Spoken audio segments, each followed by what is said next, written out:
এক নম্বরে যেটা বলা হয়েছে, ইয়াস ভাই যেটা বলেছেন যে 11টি দেশে 200-300 একর কৃষি জমি 50 বছরের জন্য বা 100 বছরের জন্য লিজ নিয়ে বাংলাদেশ শিল্প বিশ্ববিদ্যালয়ের ছাত্রদের বিদেশে 1 মাসের শিল্প শিক্ষা সফর প্রশিক্ষণের সময় সেখানে কর্মযুক্ত কৃষি কাজ করে আয় করে সফরের খরচ মেটানো যেতে পারে। এটা 100% সত্য। কিন্তু আমরা দেখেছি যে বিগত ফেসিস্ট আমলে যেটা হতো যে তারা ঠিকই কর্মসংস্থান বা প্রশিক্ষণের জন্য বিদেশে মানুষ বা কর্মকর্তাদেরকে পাঠাতো। সেটা কি হয়তো বা খিচুড়ি রান্নার প্রশিক্ষণ বা পুকুর কাটার প্রশিক্ষণ বা এরকম অনেক ধরনের প্রশিক্ষণের জন্য পাঠানো হতো। কিন্তু আসলে প্রকৃত পক্ষে যেই জন্য পাঠানো দরকার, যেটা শিখে এসে যারা ওখানকার মানে কর্মকর্তারা দেখে বা শিখে এসে আমাদের বাংলাদেশে অ্যাপ্লাই করবে, সেই জিনিসটা কিন্তু আসলে হয়নি। না হওয়ার কারণে আমাদের দেশের অর্থ ঠিকই অপচয় হয়েছে, বাট এটার কোনো রেজাল্ট আমরা কিন্তু ওইভাবে পাইনি। 8 নম্বরের বিষয়টাকে আমি একটু বোল্ড করতে চাই। ঢাকা বিশ্ববিদ্যালয় সহ দেশের সমস্ত অনার্স কলেজে ক্ষুদ্র শিল্প অ্যাসেম্বলিং বিভাগ চালু করা যেতে পারে। এটা আসলে না বুঝলে এটার মর্মটা আসলে বোঝা কঠিন যে এটা আসলে কত গুরুত্বপূর্ণ একটা বিষয়।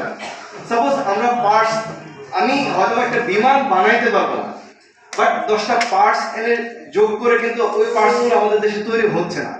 বাট আমি যদি বিভিন্ন দেশ থেকে পার্টসগুলো এনে কিন্তু আমরা এই জিনিসগুলো তৈরি করতে, নট অনলি বিমান, প্রত্যেকটা ক্ষেত্রে আপনি ধরেন এটা যেমন ধরেন মোবাইল কোম্পানিগুলো কিন্তু অনেকেই করছে, আমরা জানি স্যামসাং, তারপরে ওয়ালটন আছে, তারপরে আপনারা জানেন যে এরা লোকে মানে বিভিন্ন যন্ত্রাংশ কিনে এনে কিন্তু বাংলাদেশে অ্যাসেম্বল করে কিন্তু তার প্রোডাক্টটা বাজারে কিন্তু দিচ্ছে, ঠিক আছে।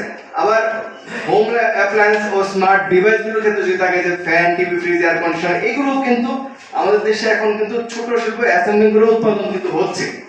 গ্রামাঞ্চলে আমরা ক্ষুদ্র শিল্পের সময় উদ্যোক্তা কিন্তু আবার এগুলো ছোট ছোট ছোট করে মানে আগানোর চেষ্টা করতেছে।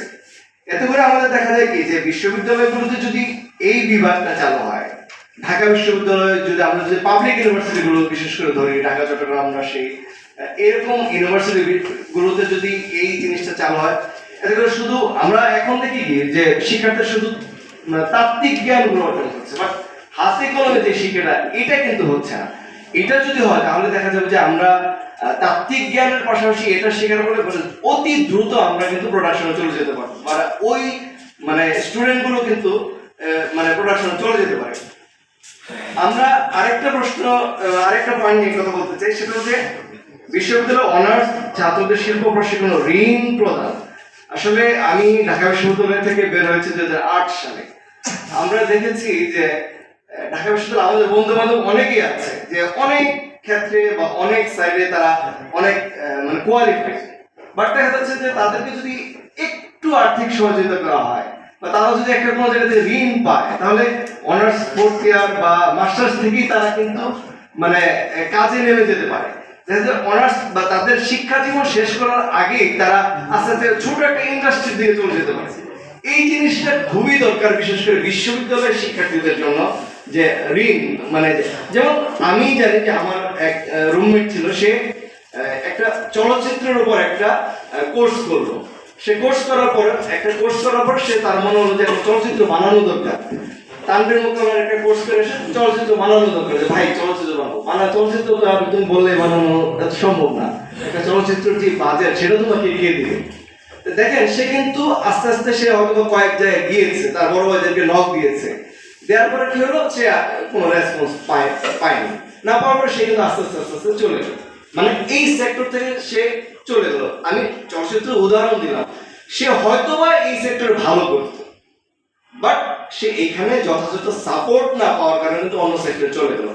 সো আমি মনে করি যে বিশ্ববিদ্যালয়ের ছাত্রদের এই জিনিসটা খুবই জরুরি। আমরা প্রথমে সার্চ করতে হবে, সেটা বিশ্ববিদ্যালয় অথরিটির মাধ্যমে সার্চ করা দরকার।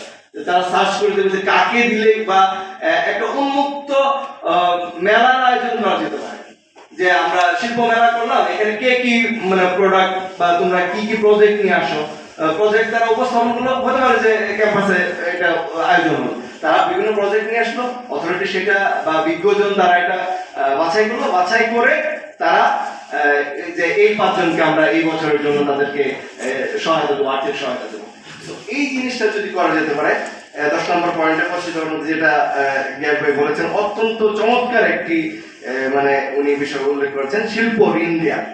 এই ছিল। তারপরে আরেকটা জিনিস যে আমাদের দেশের স্বাধীনতা সার্বভৌমত্ব রক্ষা একটা গুরুত্বপূর্ণ বিষয়, 23 নম্বর পয়েন্টে জ্ঞান ভাই উল্লেখ করেছেন, সেটা এয়ার ফোর্স ক্যাডেট কলেজ প্রতিষ্ঠা করা। আমরা স্বাধীনতা রক্ষা করার চাইতে, আমরা জানি স্বাধীনতা অর্জন করার চাইতে স্বাধীনতা রক্ষা করা কঠিন। আসলে কি আমরা স্বাধীনতা রক্ষা করতে পারছি কিনা এই প্রশ্ন আমাদের সবার মনে কিন্তু আছে।